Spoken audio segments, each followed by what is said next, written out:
Vamos a dar la charla. No va a haber consultas particulares. Si hay alguna pregunta que sea pregunta beneficiando a absolutamente todo el mundo, no casos particulares de que esto para mí o lo otro. No, vamos a tratar de respetar y de que sea para todos el beneficio. Y pues usted ya sabe que la consulta es donde se hacen todas las preguntas particulares, porque es que adicionalmente es como harto que todo el mundo se entere de su síntoma o su enfermedad o toda la cosa. Entonces, en ese orden de ideas, ahora sí vamos a empezar. Y el tema de hoy es este que les habíamos hablado a ustedes acerca de síntomas motores en la enfermedad de Parkinson. Para hacer el diagnóstico de la enfermedad de Parkinson no se puede hacer antes de que aparezcan los síntomas motores.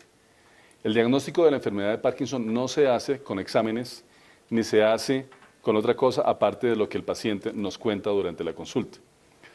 Sí hacemos unos exámenes, entre ellos una resonancia cerebral, y dependiendo del caso, para mirar qué otros síntomas aparecen dentro de lo que usted me cuenta que pueden estar relacionados con otra enfermedad o si hay una probable causa cerebral que explique los síntomas que usted tiene. Hemos hablado antes de algunas enfermedades que se llaman parkinsonismos.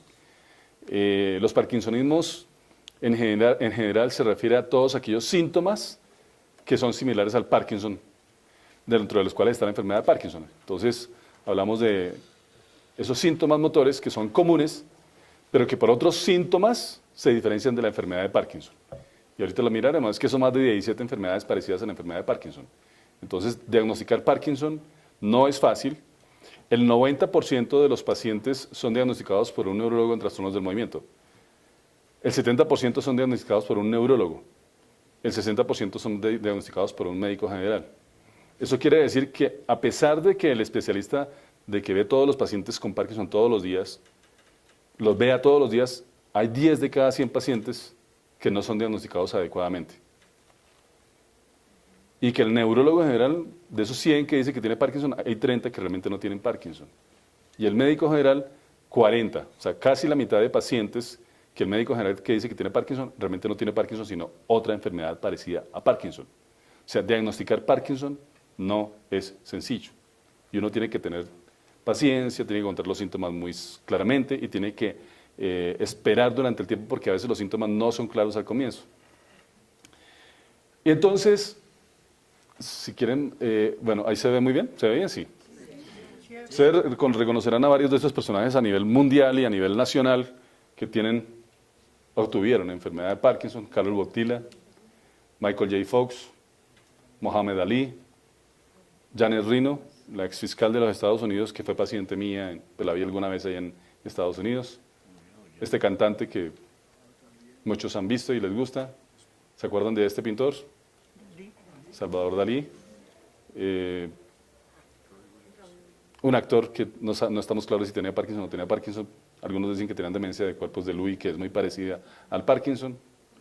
Mao Tse y nuestro exalcalde Antanas Mocos. Entonces, la enfermedad de Parkinson no respeta ni religión, católico, musulmán, estatus, presidentes, dictadores, alcaldes, nivel académico, brillante,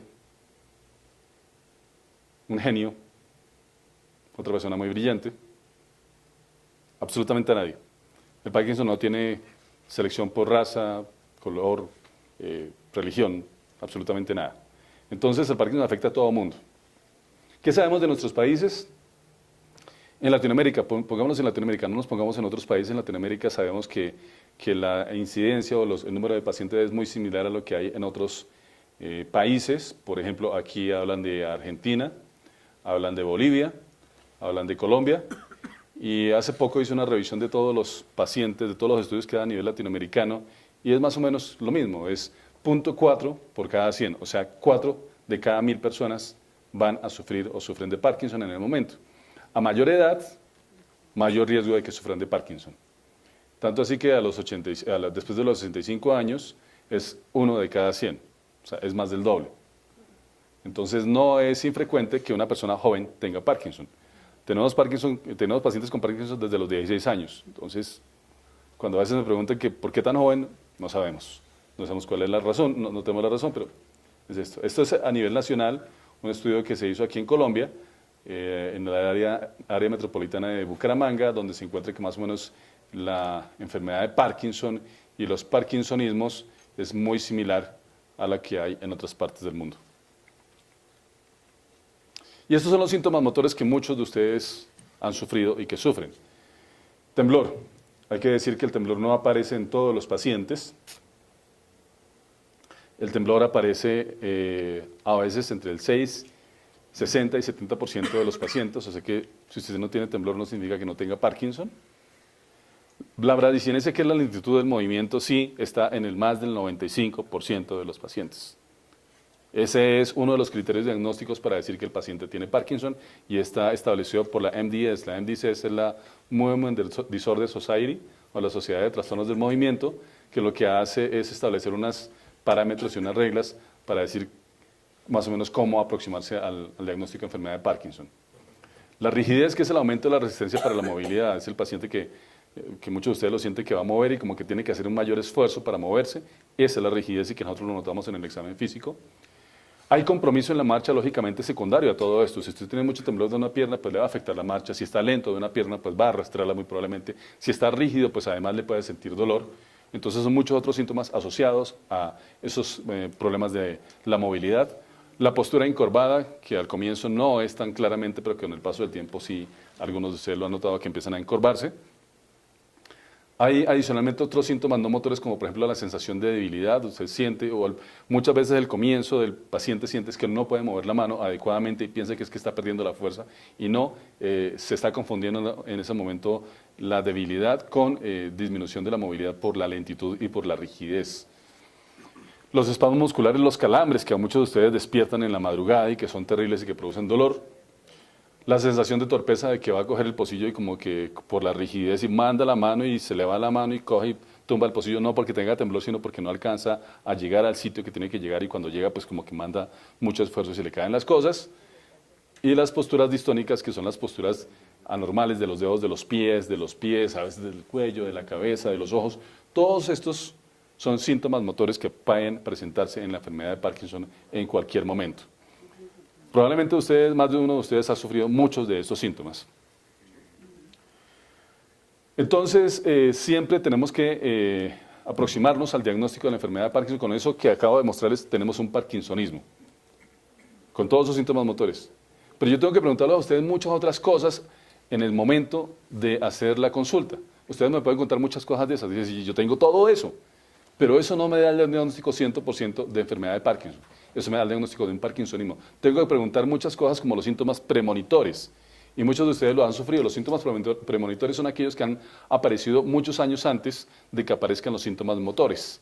Y esos síntomas premonitores o premotores están clasificados en varios grupos. Uno son el olfato. Muchos de ustedes han perdido el olfato, tienen disminución del olfato años antes de que empiecen los síntomas motores. El otro es el estreñimiento. Tienen un estreñimiento que ha empeorado durante muchos años. El otro es la depresión o tendencia a la depresión. Algunos son muy ansiosos antes de que empiecen los síntomas motores. Otros tienen problemas con el sueño, y hay algo que se llama el trastorno del sueño morir, es el paciente que está durmiendo y que mientras que está durmiendo y soñando, hace lo que está soñando, entonces manda la mano, patea, se tira de la cama, se puede caer, etcétera. Todo eso puede pasar. Hay otro que es la personalidad introvertida, es el paciente la persona que ha sido como muy callada durante muchos años y que de un momento a otro empieza a ser como más callado, como más, la cara le empieza a cambiar, como que empieza a ser menos expresivo, más introvertido, más callado, disfruta menos la vida. Entonces todos esos son síntomas que le hacen pensar a uno o sugieren de que el paciente va a sufrir de Parkinson. Eso no quiere decir que si usted tiene pérdida del olfato va a sufrir de Parkinson, no, porque hay muchas causas de pérdida del olfato. Por ejemplo, una sinusitis crónica grave le puede dañar a usted el olfato. O un trauma craneoencefálico en cizallamiento le puede cortar las cintas olfatorias y puede perder el olfato. Eso no quiere decir que usted va a sufrir de Parkinson, no. El Parkinson se produce porque hay un daño progresivo de las fibras olfatorias, más daño progresivo de otras cosas, entonces se producen múltiples síntomas que van a decirnos, que van a mostrarnos que el paciente probablemente va a sufrir de Parkinson. Eso no lo tenemos claro todavía, sabemos que eso pasa, pero no hay estudios que demuestren que si usted sufre de pérdida del olfato progresiva va a sufrir de Parkinson, no.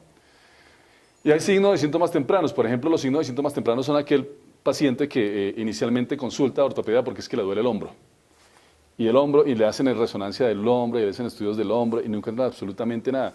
Y cuando lo examinan resulta que es que tiene menos movilidad y como que está más rígido y está más lento y eso produce dolor. Entonces se dan cuenta que no, que el problema no es de la articular ni del brazo, sino el problema es neurológico, donde no hay una adecuada orden del movimiento del cerebro hacia las extremidades. Esos son síntomas tempranos, porque no hay una clara rigidez y lentitud, ni hay temblor, sino que son síntomas que aparecen tempranamente y se muestran, y muchas veces llegan donde otras personas, donde otros especialistas, y hasta que por fin se dan cuenta que el problema es que es un problema neurológico. Y entonces aparece después de esos síntomas premonitorios y después de esos síntomas tempranos, ya los síntomas, las claras manifestaciones de la enfermedad. Lógicamente, después con el tiempo van a aparecer complicaciones, pero de eso hablaremos más adelante. ¿Cuál es el primer paso que hacemos nosotros, los neurólogos? Cuando usted me llega y vemos todos esos síntomas que le pregunté, o que usted me ha contado, más los síntomas premotores o premonitorios, más las manifestaciones, yo tengo que aproximarme y dar un diagnóstico aproximado. Y lo primero que tengo que decir es que tiene un parkinsonismo. Pero estos son los diferentes tipos de parkinsonismo que hay, más muchos otros. Entonces está la parálisis supranuclear progresiva, que es la PSP, la atrofia multisistémica, que es la AMS, la degeneración corticogangliobasal, que es otra enfermedad parecida, la hipertensión la hidrocefalia de presión normal, la demencia de cuerpos de Lewy, el parkinsonismo secundario, por ejemplo, si tuvo un trauma craneoencefálico severo que le dañó parte de los ganglios basales, si tuvo una enfermedad cerebrovascular con una trombosis que le dejó medio parkinsonismo o hemiparkinsonismo. Hay parkinsonismo medicamentosos por muchas medicaciones, como por ejemplo por tomar flunaricina durante mucho tiempo, porque estuvo tomando metoclopramida, porque estuvo tomando medicaciones para las psicosis, etc. Hay parkinsonismo postinfeccioso, aquellos que tuvieron una encefalitis viral, por ejemplo, y quedaron bien, pero quedaron con algún temblor, rigidez y lentitud. Entonces hay muchísimas causas de ese parkinsonismo. ¿Yo qué tengo que hacer? Pues preguntar todo esto y mirar hacia dónde lo encasilla usted. Por ejemplo, en la PSP, que es la parálisis supranuclear progresiva, puede que al comienzo todavía sea como parecido a un Parkinson, y yo empiezo a darle tratamiento como si fuera un Parkinson. Pero a los 4 años, 3, 4 años, empieza a notarse que el paciente no puede movilizar los ojos hacia arriba ni hacia abajo, sino que están los ojos fijos. Eso es una parálisis supranuclear progresiva y no es un Parkinson idiopático o enfermedad de Parkinson, sino que es un parkinsonismo diferente. Por eso para mí es importante examinarlo y preguntarle absolutamente todas las cosas, incluyendo la parte tóxica. Por ejemplo, el manganeso, aquellos que han estado expuestos a manganeso, los que han tenido intoxicaciones por monóxido de carbono, etc. Entonces, para mí es importante todo lo que usted me pueda contar durante esta. Y hay parkinsonismo, lógicamente, genéticos familiares, que no se dan en personas de edad avanzada. Después de los 35 años no se considera que haya parkinsonismo genético, es antes de los 35 años, cuando se empieza a manifestar. Empezamos el tratamiento para esos síntomas motores, ¿cierto? Y empieza la luna de miel, la honeymoon de la enfermedad de Parkinson. Porque es que si usted tiene enfermedad de Parkinson, yo le puedo dar levodopa u otras medicaciones y dice, uy, doctor, me mejoré como 30, 40, 50, 60, 70% de pacientes que dicen, uy, me mejoré completamente, ya con esto, la maravilla. Pero eso es una luna de miel. Resulta que la enfermedad va empeorando con el tiempo y podemos notar que el paciente empieza a tener nuevamente reaparición o exacerbación de los síntomas. ¿Qué medicamento usamos al comienzo? Dependiendo de la edad. Si es un paciente mayor de 70, 75 años, pues a veces empezamos levodopa. Si tiene menos de 70, 75 años, podemos usar agonistas DOPA o esta medicación que se llama IMAO, inhibidores de la monoaminoxidasa, dentro de los cuales están rasagilina, que muchos de ustedes tienen. Entonces, hay múltiples medicamentos que podemos usar al comienzo dependiendo de múltiples factores, entre ellos la edad, cómo está usted, el paciente, si camina o no camina, si tiene alucinaciones o ha tenido otras cosas, si ha tenido traumas, etcétera. Todo esto depende.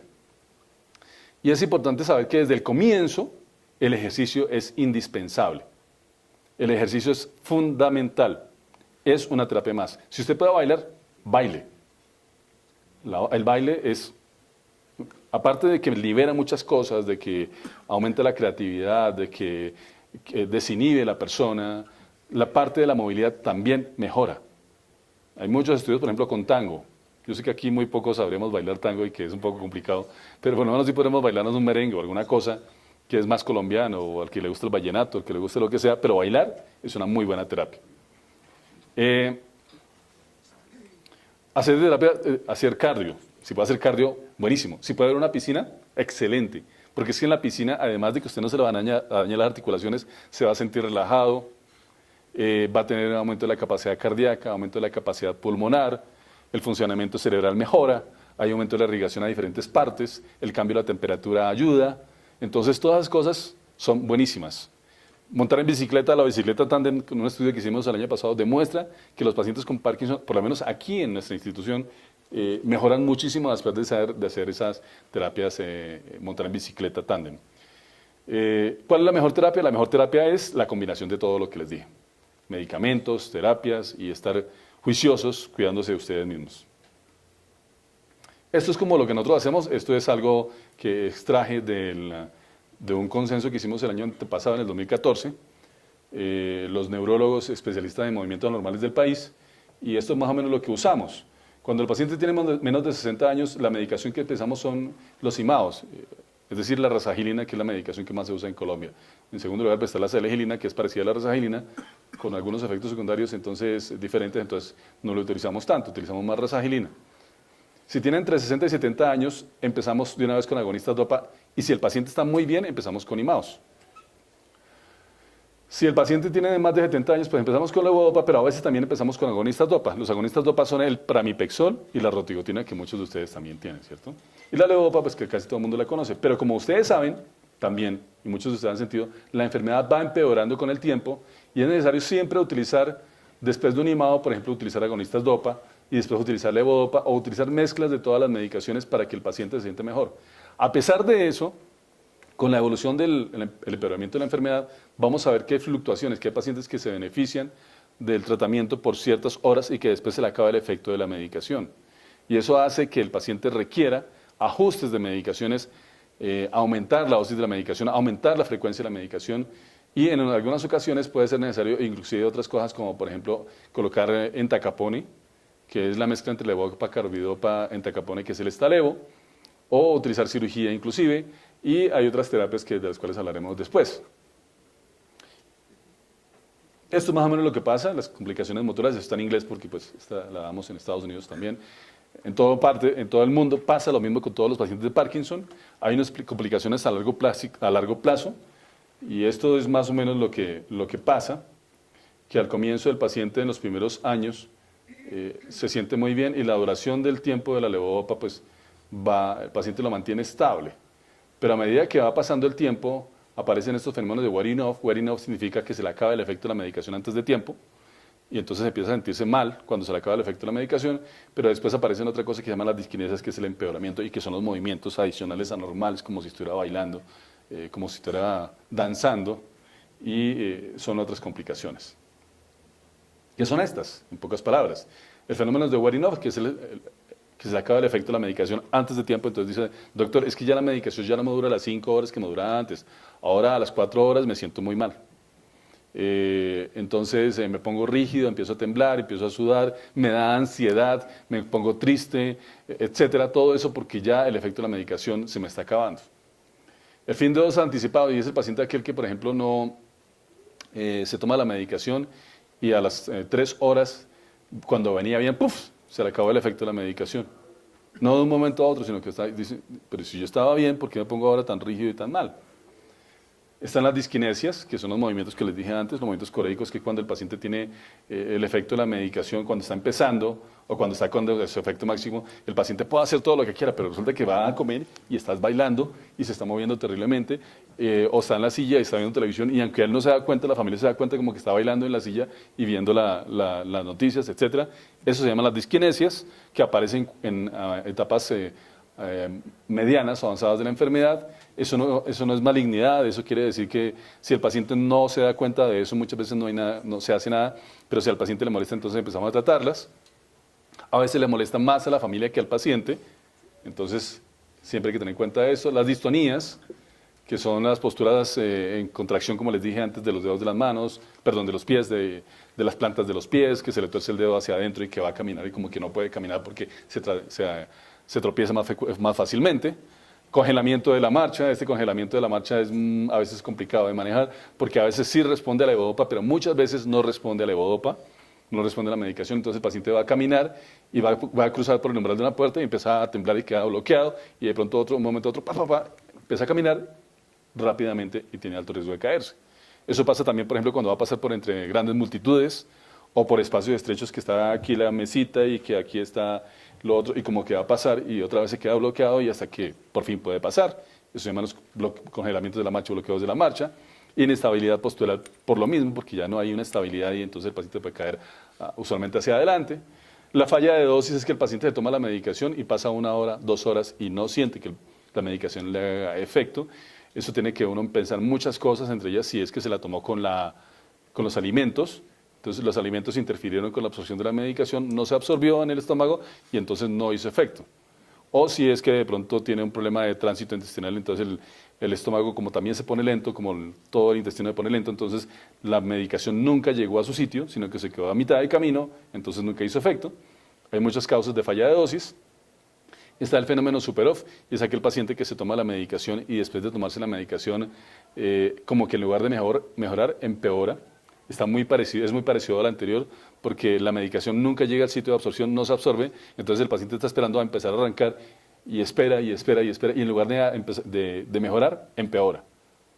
Y eso de empeoramiento se da porque nunca llegó la medicación y cada vez está peor y hay menos dopamina en el cerebro, menos dopamina en el cerebro, y eso hace que el paciente esté cada vez peor. Pero además, como les dije antes, hay síntomas adicionales a esos síntomas motores. La ansiedad del paciente sabe que se le va a acabar el efecto de la medicación y empieza a ponerse ansioso. Entonces empieza a buscar la medicación, empieza a tomarse una y de pronto le da miedo de que le llegue otra vez el fenómeno off, entonces empieza a tomarse otra medicación, otra medicación, otra medicación. Entonces la ansiedad es una cosa bastante harta. El paciente siente que definitivamente eso lo molesta mucho y por eso es necesario pues conocer eso que le pasa durante los fenómenos de fin de dosis o que se le acaba el efecto de la medicación. También puede haber temblor aislado, el paciente está más o menos, pero empieza a temblar y cada vez tiembla más, a pesar de que está más o menos bien. Puede haber calambres y posturas distónicas también, como las dije antes, y lógicamente aparece la lentitud y la rigidez. Y adicionalmente, aparte de esto, puede haber depresión, puede haber sudoración, puede haber baja de la atención, etcétera, muchas otras cosas.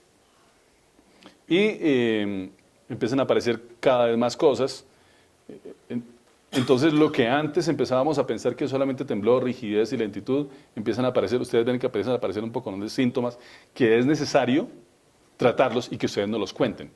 Porque si usted no los cuenta, pues nunca los vamos a poder tratar. Puede haber fluctuaciones motoras. Las fluctuaciones motoras es que en la mañana, por ejemplo, el paciente está bien, se toma la medicación a las horas que son, y en la tarde, nada. Se toma la medicación de las 2 o 3 de la tarde y resulta que son las 4 o 5 y todavía está sentado en la silla esperando arrancar.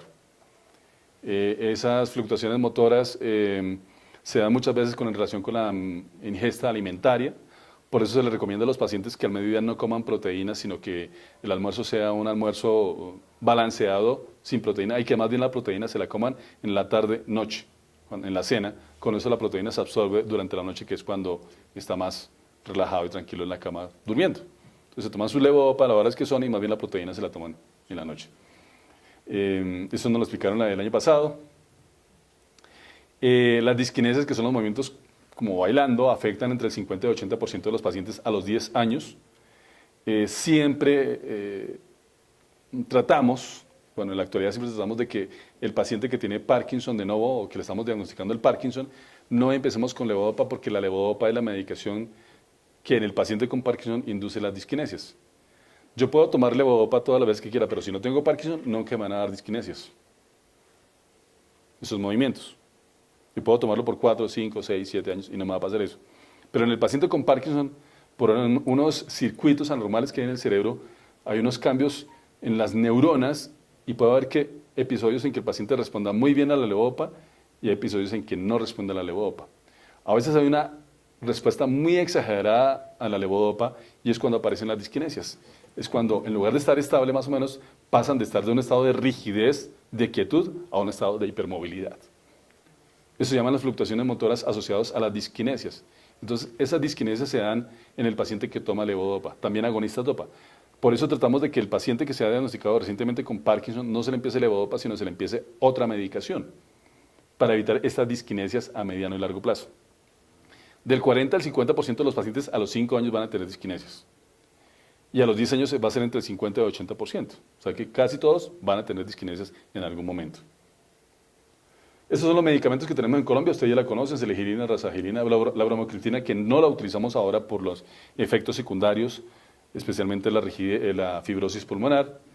El pramipexol y la rotigotina, que son los agonistas dopaminérgicos que ustedes conocen también. Está la levodopa carbidopa, el Cinemed o la levodopa carbidopa genérica. Vienen dos presentaciones de 125 que está dentro del POS, o sea, dentro del Plan Obligatorio de Salud, es de los medicamentos que tiene que dar la EPS, o 250-25. Está la levodopa carbidopa entacapone, que el entacapone aumenta el efecto o la duración del efecto de la levodopa carbidopa, pero también tiene efectos secundarios, entonces hay que saber en qué momento usarla. El entacapone es solo que casi nunca lo utilizamos porque está esta mezcla, entonces no tiene necesidad, y la amantadina. Estas son las medicaciones. Después de que han pasado las medicaciones, pasamos a la cirugía, ¿cierto? Que algunos de ustedes la han recibido, la cirugía de la estimulación cerebral profunda. También hay lesión. Podemos hacer una lesión o un daño en el globo pálido y eso controla los movimientos de los pacientes en cuanto a temblor, a rigidez, a lentitud, pero eso ya no lo utilizamos casi porque tiene mucho riesgo de efectos secundarios que son irreversibles. A diferencia de la estimulación cerebral profunda, la estimulación cerebral profunda es reversible. Yo meto un electrodo en lo profundo del cerebro, empiezo a estimular y si no me funciona, que casi nunca pasa, o por lo menos a nosotros pues, no nos ha pasado, gracias a Dios, nunca está exento, si no funciona, pues lo retiramos y no pasa absolutamente nada. Como en todas las cirugías existe un riesgo, claro, el riesgo existe hasta el 5%, el 1% tiene un riesgo grave, no hemos tenido ningún evento grave en el país, pues por lo menos a nosotros tampoco nos ha pasado absolutamente nada en ninguno de los pacientes, entonces podemos decir que nos ha ido bien, pero sin embargo nadie está exento de que pase alguna cosa, algún efecto secundario. Entonces podemos hacer la estimulación cerebral profunda en el núcleo subtalámico, por ejemplo, y meter un electrodo que va con una extensión, esto lo hablarán después en la charla de cirugía, con un generador de acá que se coloca a nivel pectoral usualmente izquierdo, derecho, y eso va a controlar los movimientos en el paciente. La serie de pacientes, llevamos más de 100 y pico pacientes operados, ha mostrado una mejoría entre el 50 y el 90%. Hay pacientes que le ha ido súper bien y hay pacientes que han tenido una mejoría más del 50%, que es muy bueno. A más del 60% de los pacientes le hemos podido quitar medicaciones, a más del 60%, que es mucho mejor de lo que se reporta en la literatura. Eso nos ha ido bien y los pacientes, pues la mayoría están muy agradecidos. Y esa estimulación cerebral profunda ayuda a controlar no solamente los movimientos, sino también las complicaciones asociadas a la enfermedad. Por ejemplo, si el paciente tiene disquinesias, si se mueve mucho porque tiene levodopa, entonces con la cirugía yo puedo controlar esas disquinesias. O sea, no solamente puedo controlar el temblor, la lentitud y la rigidez, que son los síntomas para los cuales se hace la cirugía, sino que también se pueden mejorar las disquinesias. También mejora, por ejemplo, las posturas distónicas, que es que se le tuerce el cuello y se le tuerce el pie, eso también puede mejorar, secundario a esa cirugía. Se pueden mejorar otras condiciones siempre y cuando el paciente responda al levodopa. Ese electrodo se puede colocar en globo pálido interno y en definitiva la cirugía es una buena opción en aquellos pacientes que cumplen los requisitos para ser llevados a cirugía y que tienen ya algunas complicaciones. Dentro de los requisitos tengo que aclarar de una vez que el paciente para ser llevado a cirugía tiene que llevar por lo menos 4 años con la enfermedad, por lo menos 4 años. O sea, no todo paciente, no es que yo llego a los 2 años y ya tengo temblor y quiero que me opere, no se puede. Porque como les dije antes, hay enfermedades parecidas al Parkinson que solamente se pueden descartar hasta 4 años después de que han empezado los síntomas. Por un lado eso. Por otro lado, adicionalmente tiene que haber respuesta a levodopa. O sea, yo no puedo operar a un paciente que nunca haya probado la levodopa, porque resulta que la cirugía me mejora lo que me va a mejorar la levodopa. Entonces, si alguna vez le dicen, no, hay que operarlo sin haber tratado la levodopa, no es buena idea, porque yo sé que usted me va a responder a la cirugía en la medida en que me responde a la levodopa. Y por eso hacemos un test de levodopa o miramos qué tanto mejora el paciente habiendo tomado la levodopa.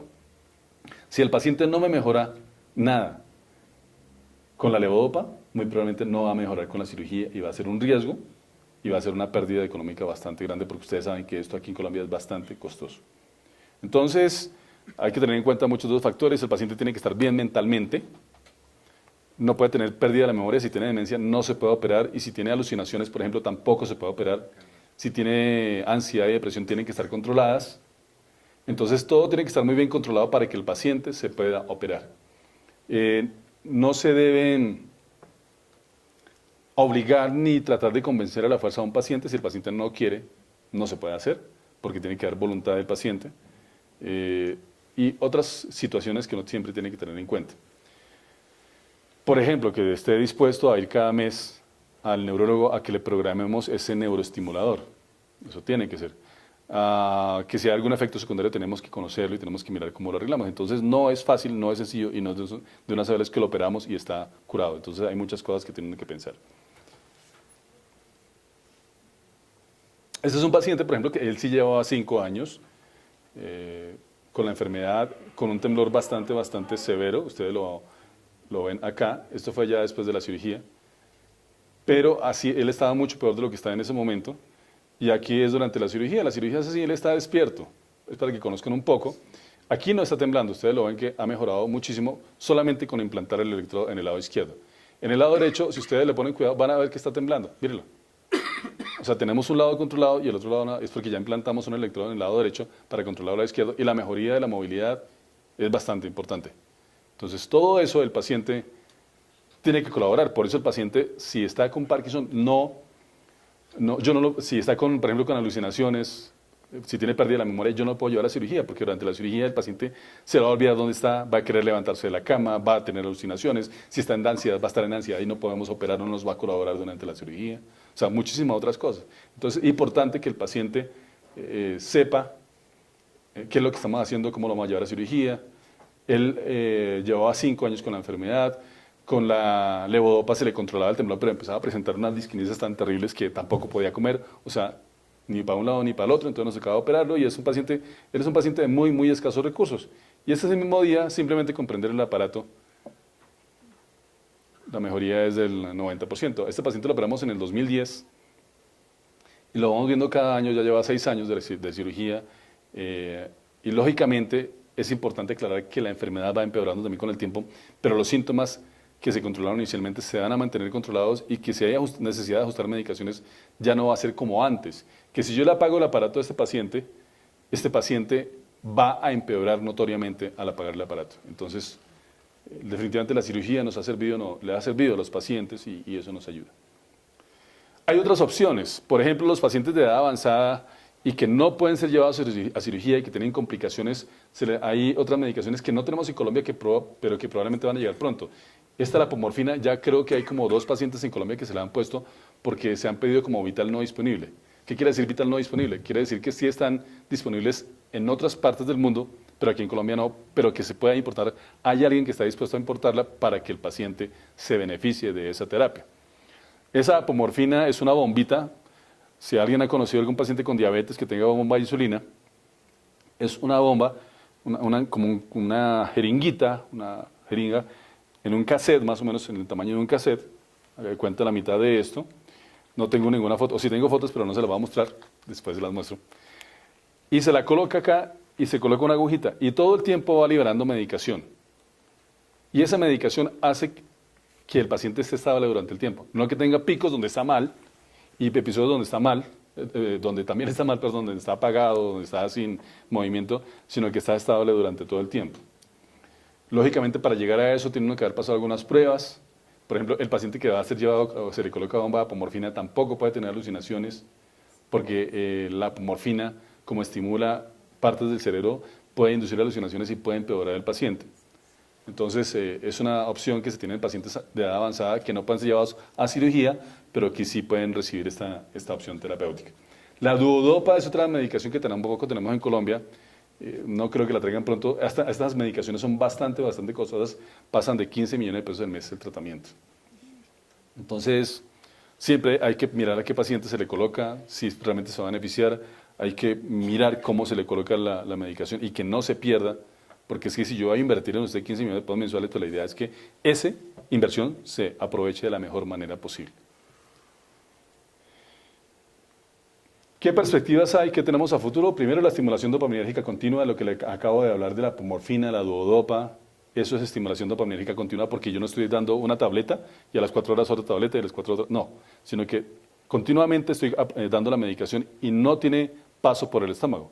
Al no haber paso por el estómago, pues no hay riesgo de que la tableta se quedó por acá y nunca llegó, sino que está llegando directamente al flujo sanguíneo, está llegando directamente al cerebro todo el tiempo. Eso es estimulación dopaminérgica continua, y no como el otro que es pulsátil. Pulsátil es que va y viene, va y viene. Es importante la rehabilitación en las terapias, es importantísimo eso, como les dije desde el comienzo. Tenemos que manejar al paciente integralmente, no solamente desde el punto de vista de la movilidad con las terapias y eso, sino que además tengo que pensar en que el paciente, por ejemplo, a veces puede estar tan deprimido que ni siquiera quiere hacer ejercicio. Entonces tengo que sacarlo de la depresión para que puedas hacer ejercicio, para que quiera hacer ejercicio, que a veces está tan ansioso que le da miedo hacer ejercicio. Entonces tengo que pensar en eso también.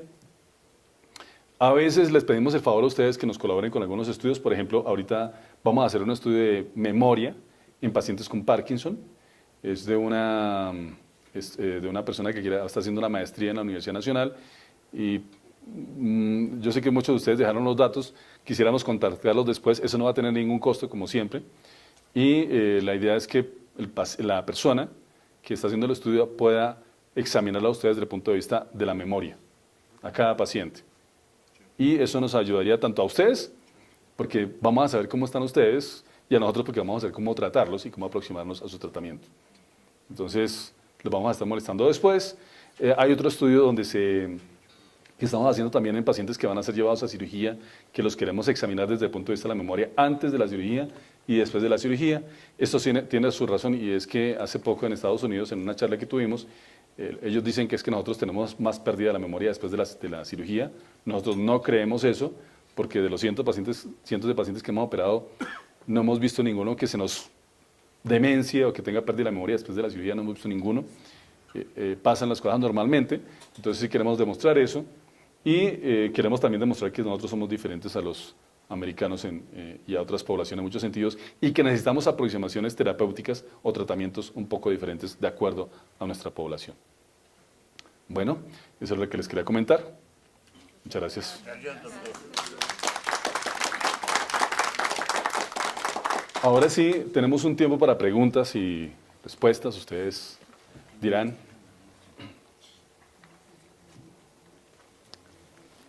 Sí, bueno, vamos a acercar hasta allá, o si quieres.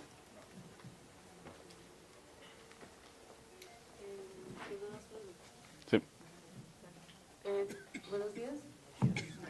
Las preguntas son, los cambios inflamados en la base del cuello y en la ingle tienen algo que ver con el Parkinson. Y la segunda pregunta es si se ha visto alguna tendencia si es más común el Parkinson por rigidez o el Parkinson por tensor, y si fisiológicamente está asociado a algún factor a cada uno de los dos casos. Ok, bueno, la primera pregunta es que no tiene nada que ver los ganglios del cuerpo con los ganglios basales. Un ganglio es un conglomerado de células, una gran cantidad de células. Eso es un ganglio. Entonces están los ganglios linfáticos, que son una gran cantidad de células linfáticas, ahí en esa zona. Entonces son linfocitos.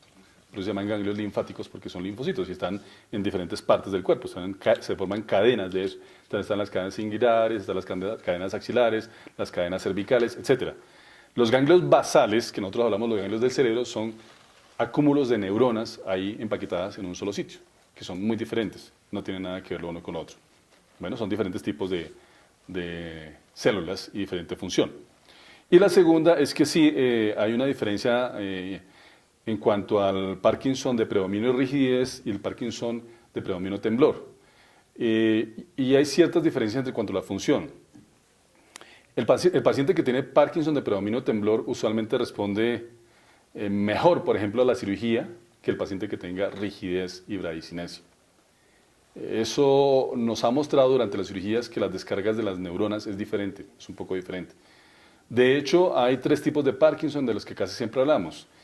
El Parkinson más frecuente es el rígido aquinético, que es el que está rígido y lento, ¿cierto?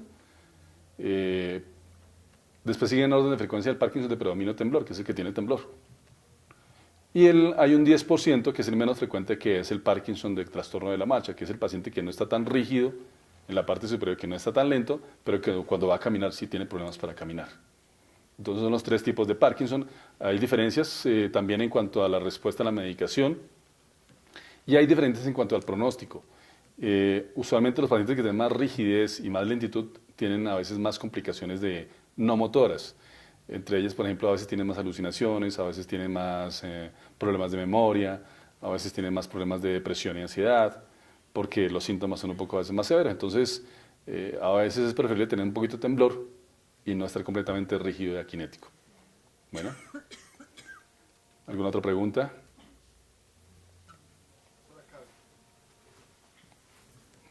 Ya vamos por allá. Bueno, si quieres ahí. Una duda, el Parkinson por temas genéticos, digamos, ¿cuál es ese porcentaje más o menos? O por mutaciones, ¿no? Sí,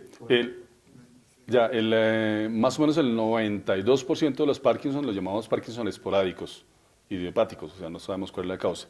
Y un 8% tienen un Parkinson genético. Como les dije, usualmente el Parkinson genético empieza antes de los 35 años y no todas las veces tiene un componente familiar. No quiere decir que si me empezó a los 25 tengo que tener a alguien antes con Parkinson. No. Y cada vez encontramos más genes relacionados con el Parkinson. La semana pasada publicaron un nuevo gen que tiene que ver con una enzima intracelular, una proteína intracelular que está afectada. Y adicionalmente, como les dije, hay muchos tipos de parkinsonismos, también de origen genético. Por ejemplo, la enfermedad de Gaucher puede presentar síntomas muy parecidos al Parkinson en edad avanzada. Y lo mejor de todo es que responde a veces a levodopa. Entonces, muchas veces no se diagnostica adecuadamente ese Gaucher, sino que se considera que tiene Parkinson y se trata como un Parkinson porque responde igual que un Parkinson. Entonces, hay muchísimas cosas que estamos en estudio. Ahora bien, ¿quiénes necesitan estudiarse? En la actualidad no tiene sentido estudiar a todos los pacientes o hacer esas discriminaciones, porque es que no tenemos una terapia genética que diga vamos a mejorar ese gen. No la tenemos. Hay muchas terapias genéticas que están en pruebas, están haciendo vectores de transcripción, o sea, van a diferentes células y transcriben o dañan la proteína que está mutada, pero desde el punto de vista neurológico aún nos falta muchísimo. Y esas terapias de células madre no sirven. No sirven. Hay mucha gente que se ha engañado aquí en Colombia y fuera de Colombia. En Estados Unidos hace poco presentaron una serie de casos donde primero las células que les sacan de aquí a la cresta ilíaca o las sacan de otra parte y que centrifugan y que vuelven y las meten a nivel del torrente sanguíneo, eso no sirve para nada. Porque esas células usted no sabe a dónde van a parar. Usted no sabe dónde van a parar. ¿Usted cómo sabe que células van al cerebro? Primero, si llegan al cerebro, si llegan a la vasculatura cerebral, tampoco pueden pasar, porque hay una barrera entre el cerebro y los vasos sanguíneos que no permite que pase. Si una de las pocas cosas que pasa es el azúcar, que es una molécula que tiene miles y miles y miles de veces menor tamaño que una célula, pues una célula no pasa una célula. Y así llegara y pasara, pues usted cómo sabe que va a producir lo que tiene que producir. O sea, racionalmente no es posible, no hay ninguna evidencia. Ahora, las pacientes que se le han puesto células madres directamente a nivel intratecal, o sea, dentro de la columna, dentro del saco dural, o así, lo que se ha visto es que han producido tumores. Hay varias series de tumores porque esas células se van reproduciendo. Si llegan allá y encuentran en el medio, entonces se van a reproducir, sí, van a crecer. Y van a producir inclusive tumores que ya están reportados, pero después de un tiempo esos tumores lo que hacen es daño. Hay 5 casos reportados de los que presentaron hace poco. Uno de ellos acá, el paciente quedó parapléjico por haberse colocado eso. Se los colocaron en Tailandia y esas células crecieron, se volvió un tumor y apretó la médula y se la dañó. O sea, quedó peor. O sea, las células madres no sirven, eso es un engaño y hasta el momento no tenemos absolutamente nada.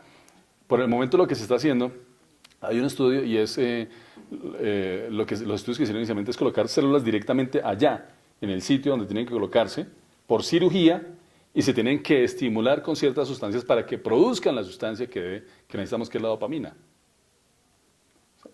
Si usted es un ingeniero y lo van a poner en una cocina, usted probablemente no va a saber qué hacer en la cocina, y lo que va a hacer es estorbo. Eso pasa con las células. Si usted tiene una célula de la sangre, que es de la sangre, y se la ponen allá, pues, ¿qué va a hacer? Pues sí, yo crezco ahí, pero ¿yo qué hago? No tengo ni idea qué hacer. Entonces, probablemente va a ser estorbo. Eso es lo que está pasando con las células madre en el momento. Entonces, si yo cojo una célula y la estimulo y a que produzca, le digo, bueno, usted es el ingeniero, usted venga para acá y usted se va a poner a lavar loza, que usted sabe lavar loza. Entonces, listo. En la cocina me sirve para que lave loza, por lo menos, que eso es lo que yo necesito. Entonces, de pronto, de esa manera sí. pero de otra manera no se puede. Entonces, por eso se colocan las células allá y se colocan estimuladores para que produzcan lo que tienen que producir. ¿Listo? Entonces, eso no sirve. Y respondo la pregunta. Sí, hace poco una colega argentina nos decía que no tiene sentido hacer los estudios genéticos porque no, en el momento no tenemos absolutamente nada. Eso lo dijo el año pasado la doctora Claudia Perandones aquí en Colombia en una de las conferencias que dio acerca de la necesidad de hacer estudios genéticos en Parkinson. No hay necesidad. Ellos mismos, que llevan unos estudios grandes hace rato, no lo están haciendo. Se están haciendo para otras enfermedades, como por ejemplo para Huntington, pero no para tratamiento, sino para diagnóstico familiar, porque es que el Huntington sí es una enfermedad que va a afectar al 50% de los hijos, y el Huntington es mucho peor que el Parkinson. Entonces, hay que tener en cuenta eso. Gracias. Dos preguntas. La primera está relacionada con la respuesta que acabo de dar. Si había alguna forma de reparar, digamos así, las células que se han dañado por la enfermedad de Parkinson, de manera directa, llegando, bueno, las células madre, métodos diferentes.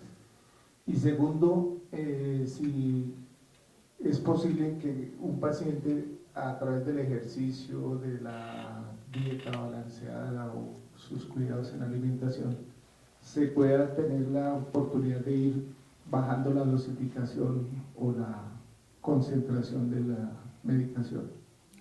Bueno, para la primera, no hay ninguna forma de evitar que las células se nos dañen. O sea, a todos se nos van a dañar las células, así como la piel se nos va desgastando, se nos va arrugando, nos vamos encaneciendo, se nos va cayendo el pelo. Todo lo que no se nos debería caer, se nos cae, ¿cierto? Y todo lo que no debería ponerse rígido, se pone rígido. Entonces las articulaciones se ponen tiesas, eso significa que las articulaciones también se dañan, ya no somos los mismos, no tenemos la misma estabilidad, todo eso se va dañando, el cerebro también le pasa lo mismo.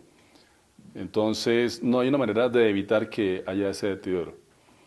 Hay múltiples estudios con múltiples medicaciones donde se busca que haya menos oxidación, que es lo que daña finalmente el cerebro, y menos acumulación de proteínas tóxicas en el cerebro, pero no hay hasta el momento ninguna medicación que evite eso de que las células se nos dañen.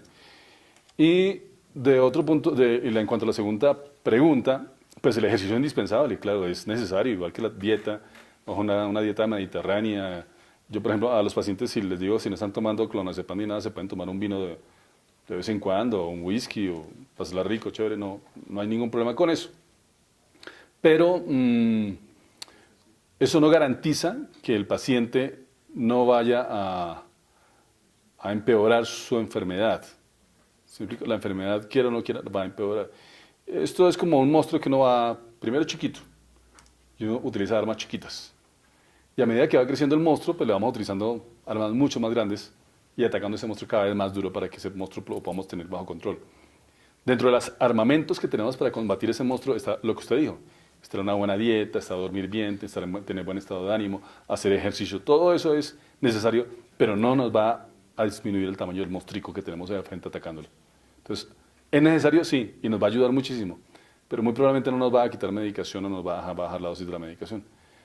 Hay pacientes que son muy fuertes, muy duros, muy resilientes, son muy buenos para sentirse bien y ponen todo de su parte, pero sin embargo, y a veces bajan la dosis de la medicación por voluntad propia. Y está bien, es decir, pero la idea es que no la quite, porque es que si la quita se va a sentir peor. Y puede que usted esté diciendo, yo puedo, y lo está haciendo, pero cuando se toma la medicación se va a dar cuenta de que va a estar mucho mejor con la medicación que sin la medicación. ¿Ok? Cuando la enfermedad no responde al levodopa, ¿cómo son los procesos de diagnóstico de la enfermedad? Ok, si la enfermedad no responde al levodopa, debemos pensar que el paciente probablemente no tenga enfermedad de Parkinson, sino que tiene otra enfermedad. Ahora bien, lo que a veces no responde al levodopa es el temblor, pero el temblor que no responde al levodopa responde muy bien a cirugía. Entonces, es una de las ventajas que tenemos en los pacientes con temblor y que el pronóstico es menos peor, como les dije antes, en el paciente con temblor que con rigidez, lentitud. Y es muy poco el paciente que no responde al levodopa. La mayoría de las veces que no responde al levodopa es porque el paciente no la tolera. O sea, es que yo me la tomo y me da náuseas, me da mareo. Y eso muchas veces tiene que ver es más con el momento de toma de la medicación antes que con antes que la medicación no le sirva.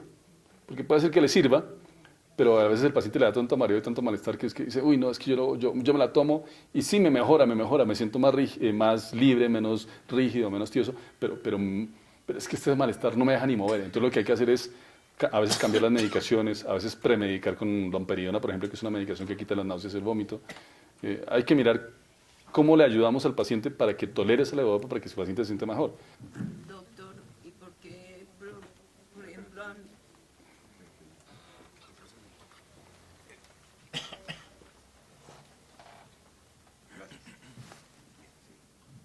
doctor, a mí me produce sueño? Sí, es que, pues les dije, cada paciente es diferente y la respuesta a la medicación en cada paciente es diferente. Si le produce sueño, que es otro de los efectos secundarios, puede estar muy relacionado a veces con baja de la tensión. El Parkinson de por sí produce unas alteraciones disautonómicas y bajan la tensión. La levodopa puede llevar a bajar un poquitico la tensión y puede producir un poquito de somnolencia, lógicamente, porque se le baja la tensión. Entonces, no sé si será su caso. A veces puede ser que más bien el paciente no duerme en la noche y entonces durante el día está un poco somnoliento y cuando se toma la levodopa, pues entonces, como la rigidez lo mantiene despierto, pues entonces ya al sentirse mejor, entonces a ver si puedo dormir. Entonces, toca mirar todos los factores. Por eso les digo, la idea no es consulta particular, sino la idea es que hay que generalizar. Esas son múltiples posibilidades que usted pueda tener y yo no, pues ahorita no podría decirle. ¿Bueno? ¿Alguna otra pregunta?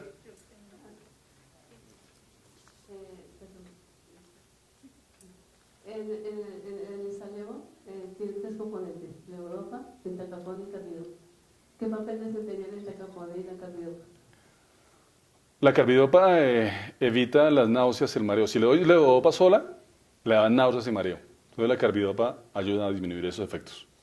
Y el entacapone lo que hace, como les dije antes, es prolongar la acción de la levodopa. Evita que se degrade más fácilmente a nivel sanguíneo en el cuerpo y a nivel sanguíneo cerebral. Y a nivel inclusive intracelular. Entonces se evita que se degrade y actúa un poco más esa levodopa.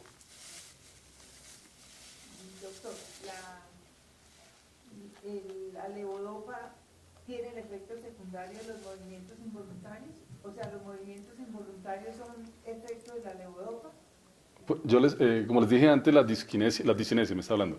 Esas discinesias sí es la levodopa, pero es en el paciente con Parkinson. Como les dije antes, yo puedo tomarme toda la levodopa que quiera. Si no tengo Parkinson, no me va a dar discinesias.